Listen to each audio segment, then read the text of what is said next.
Et la réalité, c'est que j'ai créé un mouvement politique à partir de rien, sans argent, sans soutien médiatique, sans aucun soutien politique. Et puis, je m'étais rapproché de la sphère politique, ça c'est tout à fait exact. Mais j'ai rompu avec les gens que j'avais connus. Je n'ai pas eu le moindre soutien politique. Et donc j'ai fait ce mouvement politique. Normalement, je n'aurais dû arriver à rien. Voilà. De fait, je n'ai pas eu l'argent. Je ne suis financé que par les gens qui me font confiance, que par les Français.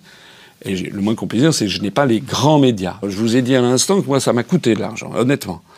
Et comme compte tenu du pédigré que j'ai, HEC, ENA, Inspection Générale des Finances, normalement, je devrais être dans une grande banque française et gagner des sommes inimaginables. Hein. C'est quoi une somme inimaginable? Une somme inimaginable, c'est Frédéric Oudéa, inspecteur général des finances comme moi, qui est à la tête de la Société Générale, président. Je raconte pas quelque chose de très indiscret, puisque c'est sur la place publique. Je crois qu'il gagne quelque chose comme 260 000 € par mois. Voilà. À partir de combien un salaire devient indécent? Je dirais, je trouve qu'au-delà de 40 000 €, 50 000 € par mois, ça fait quand même beaucoup. Voilà. Net? Oui, net. Je trouve que 50 000 €.